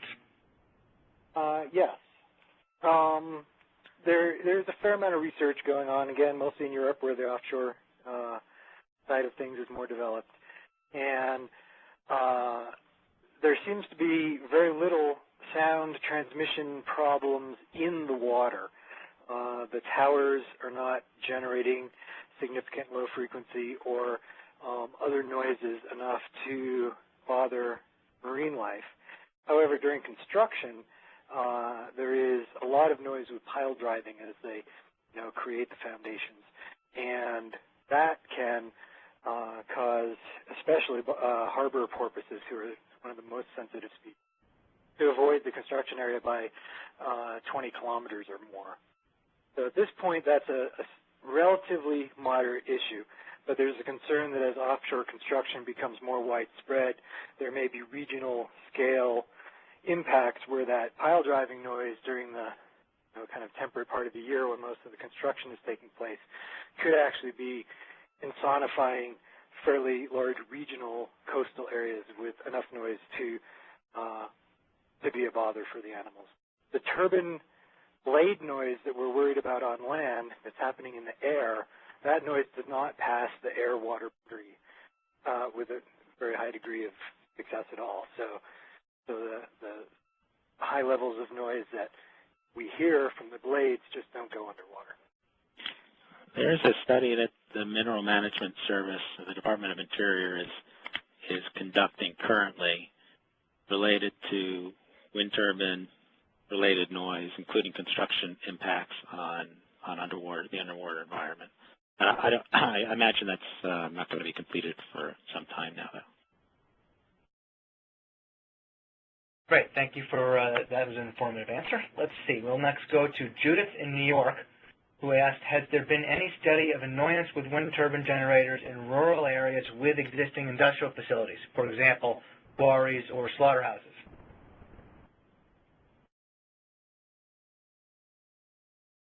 Not that I'm aware of. I'm not aware of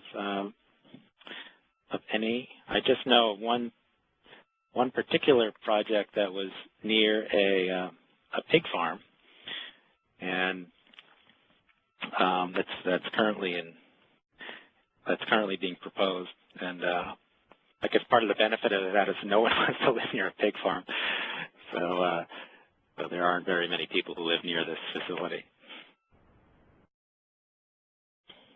All right. The next question is from Carlo Di Napoli in Finland. We have a broader reach than I thought. I have a question related to the background sound measurement. What are the current practices in U.S. about the measurement procedures? Is atmospheric stability or day-night changes taken into account in the result? We currently do not have any wind turbine noise rules so far, and I'm interested in the particular subject.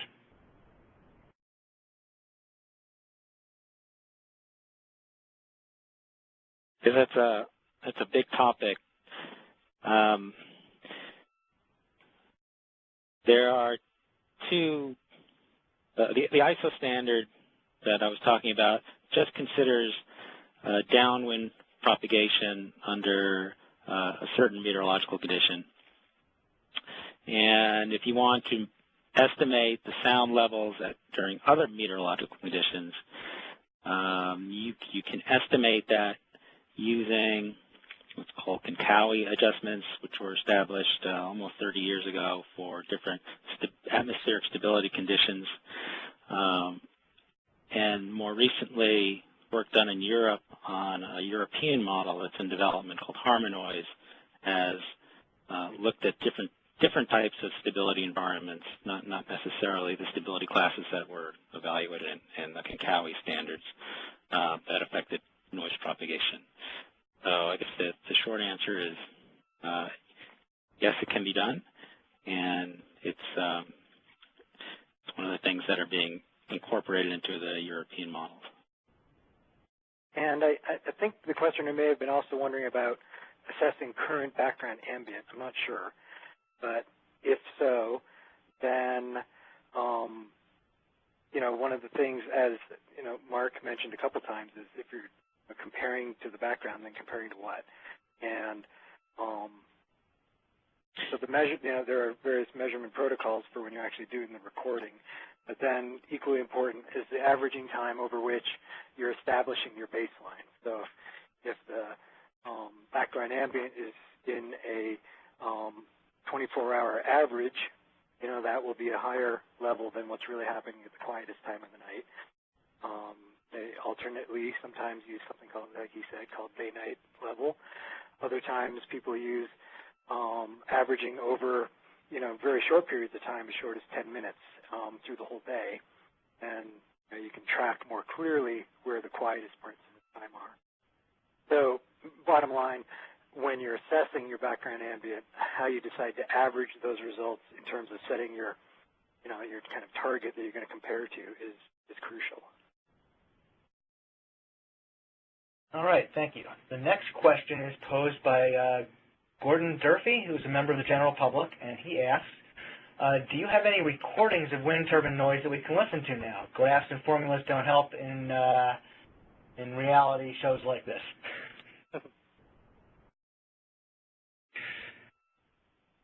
And actually, I think, Ken Hedden, you tried to give us a more dynamic file that we had trouble uploading. That was an animation. And the problem with recordings is that you have no way to calibrate them. You have no idea how far away you are. And, to hear a good recording, you might have to jack up your volume to 45, 55 decibels, and is that really realistic? I mean, so yes, you could probably post recordings of sound, but I just don't know what the takeaway would be of that. Whether it may be relevant to look at the characteristic, but not, am I annoyed by this or am I not annoyed? It's really best to actually go to a wind farm and listen to it and see what you think of that noise that's actually there. All right, the next question is from Bridget in Massachusetts, who asked, I thought noise levels are usually higher downwind from a turbine. Why was this not mentioned? I mentioned it. Okay. Yes, they are. Yeah, they are measured. They are higher downwind. And interestingly, a couple of different researchers have found that they think that the amplitude modulation, the amount that the sound actually goes up and down a bit, is strongest off to the sides, where otherwise the sound is kind of the least noticeable. So that's kind of an interesting twist. It may be that areas that are especially impacted by amplitude modulation are bothered because otherwise they're barely hearing it. Okay. The next question comes from a Mike Batarian, who asked, are there any different effects from one wind turbine to multiple wind turbines other than the classical multiple source 10x log and relationship?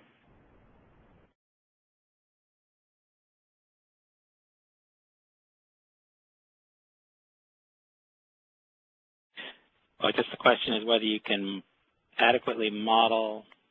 Well, I'm not quite sure what the question is, but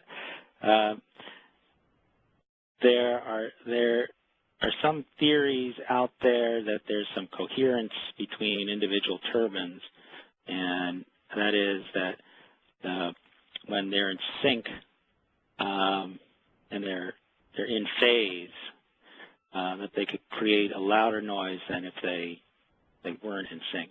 And I just haven't seen anything that's really conclusive on that issue. From my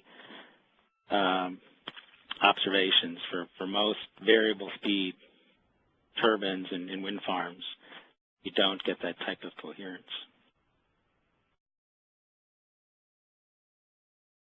Okay, the next question is for Ken, posed by Sally, who lives near the turbines on Vinyl Haven.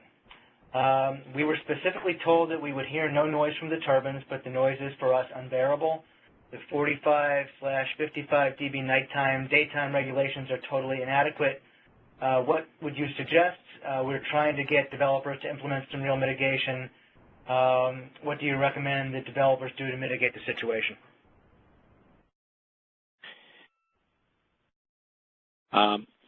I'm not really familiar with the exact specifics of that, and I know there have been some studies that have been done looking at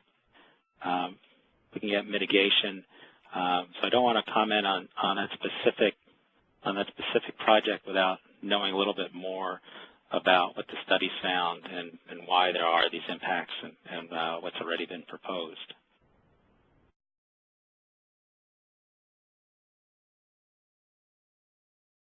Jim, anything further on that one? I know you've been paying some attention to Vinyl Haven.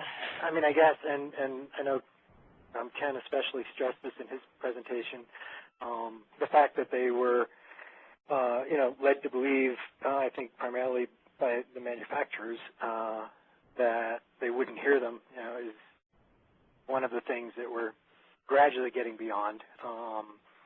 And it's important to make sure that as we go forward, people aren't getting that message ahead of time.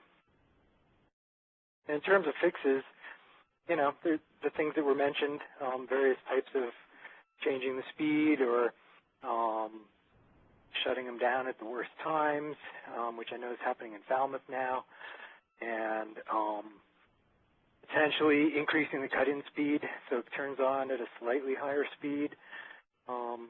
Those low wind speeds, it's not making that much electricity, but it can be a high proportion of the time that they're on. So there's different things to try depending on which situations are, causing the problematic noise. All right, we actually have a really good follow-up here from another resident of Vinyl Haven, Adam, who says, I am a resident of Vinyl Haven, Maine, and a ratepayer of the Fox Island Electric Co-op, which helped pioneer the Fox Island Community Wind Project. My question for the panel has to do with mitigation. Project on Fox Islands has significant community support, including many of the neighbors who were closest to the project within 0.5 miles. Given that sound issues related to wind turbines is highly subjective, and given the extent of misinformation in the anti-wind world, how do we distinguish between genuine sound annoyance versus complaints that are seeking to capitalize on the tide of discontent? How do we ensure mitigation achieves objectivity and balances the benefits to those who are supportive of wind power and or are not bothered by wind turbine noise? Well, these are exactly those difficult questions that I referred to at the end of my presentation, and I don't think we really have the answers to these questions. How to really find objectivity in the midst of, it's not just, as he mentions, he seems to feel that some people that complain about noise are really just complaining about the wind farm, and there is perhaps some of that, but it's not just that. And, kind of more to the point is the fact that different people are really going to experience it differently, just based on their own way of perceiving the world. just perceptually, not attitudinally. So, that's why we are in this situation of trying to see how close or what sound levels are really acceptable in rural areas. And like the questioner before mentioned, at least in her mind, 45 decibels seems a lot louder than what they're used to there. It's a social question, and it's always a difficult thing when we're trying to live together when we have different views of the world. All right. At this point, thank you, Jim. Ken Kaliski has to sign off, so I just want Ken to thank you again for your participation and contribution. We've had a lot of compliments on the Q&A chat board here. Certainly helped build the base of information, and we thank you. Well, thank you. It was a pleasure, and thank you, everybody, for joining in. So I guess we're down to Jim. Jim, we seem to have 125 attendees still listening in and about 8 questions left. Do you have a little more stamina, or do you? Yeah, well, let's see. I mean, if they're highly technical, then I might not be the one, but, I've read a lot of the research, so I might be able to help. Let's see what we can do here, then. The next one is from Christopher in Westboro, Mass., who's an attorney for some of the neighbors to Wind 1 in Falmouth. With an already built turbine, would it be practical to install permanent monitoring equipment within adjacent residential areas to monitor amplitude modulations linked to the turbine operation to accomplish reductions when certain levels are exceeded? Well, it's certainly, there are recording systems that are made for long-term deployment in the field. So yes, you can create permanent or semi-permanent, recording spots. As to whether you can in real time then adjust the operations of the turbine based on what's coming in through these recorders, that would involve a couple extra layers, I'm sure, of command and control. And my impression is such things are possible, but I do not believe anything like that's been implemented, and I have no idea what kind of cost would be involved in that.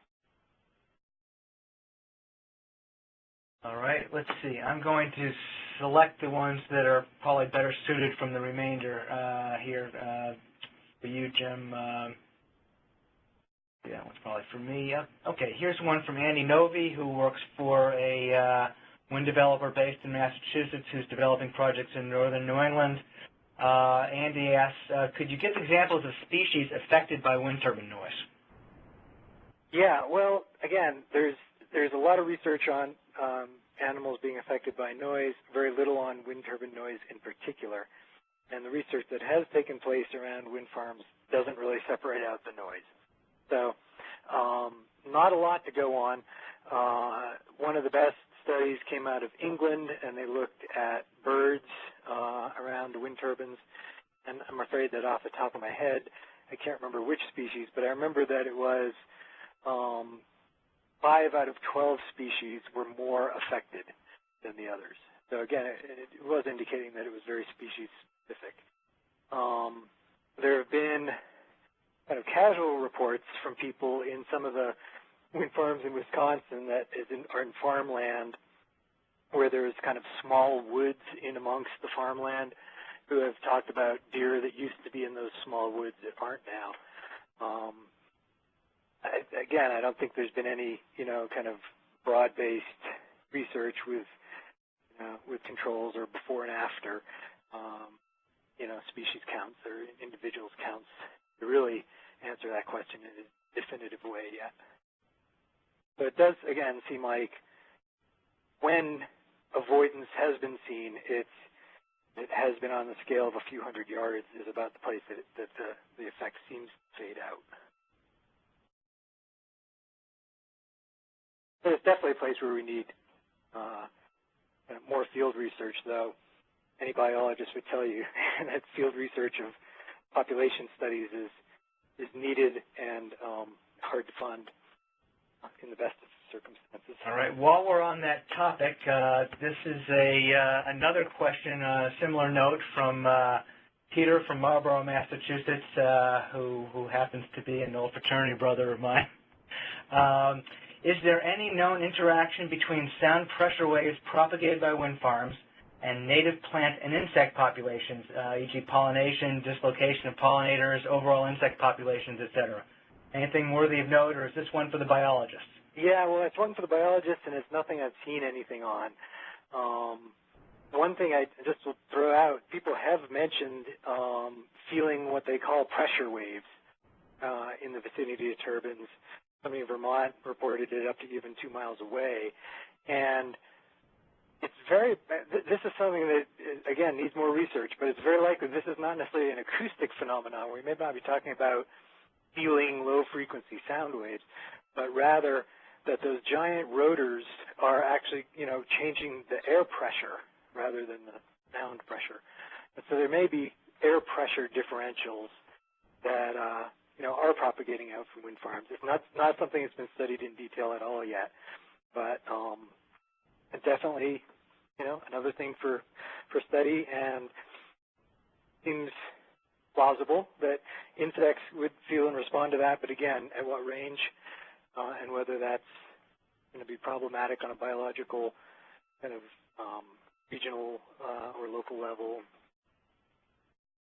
unknown, and probably relatively low-level problem. Great. The next question, Jim, is from Peter in Rhode Island, who asked, is there a noticeable increase in the total of noise as the number of turbines in a wind farm increase, assuming that the separation is constant between the turbines?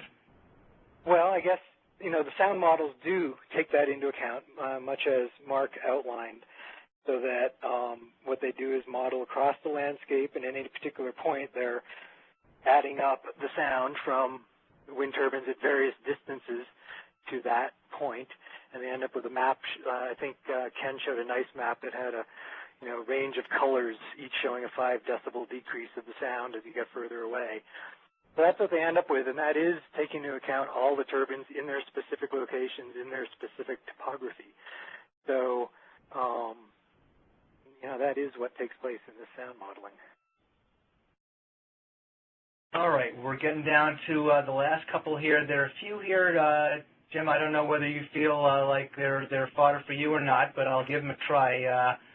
Scott asked, what makes for a good acoustical wind study? And Jesse from Alberta, Canada, asked something related. Could any of the presenters please provide an example of a noise standard for wind turbines that they feel works well, and why?